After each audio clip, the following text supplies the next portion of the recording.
நாம இப்போ இந்த வீடியோவில் என்ன பார்க்க போகிறோம் அப்படின்னா ஒரு முக்கியமான கரண்ட் அஃபேர்ஸ் தான் பார்க்க போகிறோம்.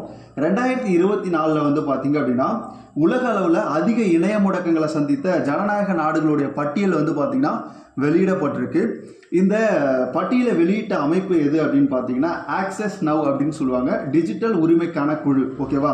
அப்போது 2024 அதிக இணைய முடக்கங்களை சந்தித்த ஜனநாயக நாடுகள் பட்டியலில் மியான்மர் வந்து பார்த்தீங்கன்னா முதலிடத்தில் இருக்காங்க. கிட்டத்தட்ட 85 முறை அங்கே வந்து பார்த்தீங்க அப்படின்னா இணைய முடக்கம் அப்படின்றது நடந்திருக்கு.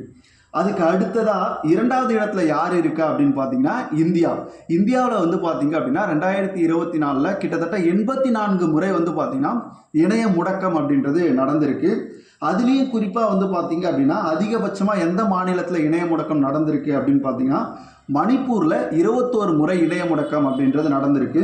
அதே மாதிரி வந்து பார்த்தீங்கன்னா ஜம்மு அண்ட் காஷ்மீரில் 12 முறையும் ஹரியானாவில் 12 முறையும் நடந்திருக்கு. ஓகேவா?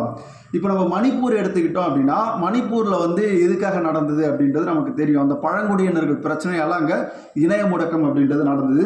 அதே மாதிரி ஜம்மு காஷ்மீரில் வந்து பார்த்தீங்க அப்படின்னா உள்ளூர் கலவரம். ஓகேவா? அதனால வந்து அங்கே இணைய முடக்கம் அப்படின்றது நடந்தது. ஹரியானாவில் வந்து பார்த்தீங்க அப்படின்னா இந்த விவசாயிகள் போராட்டம். ஓகேவா?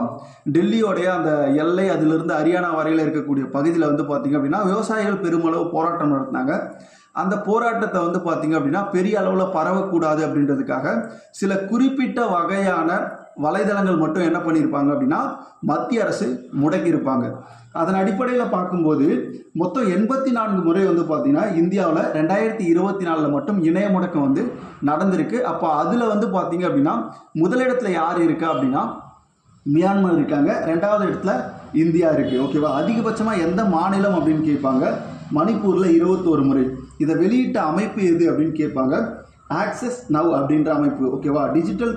டிஜிட்டல் உரிமைக்கான குழு அப்படின்ற ஒரு அமைப்பு தான் வந்து பார்த்தீங்க அப்படின்னா இதை வெளியிட்டிருக்காங்க.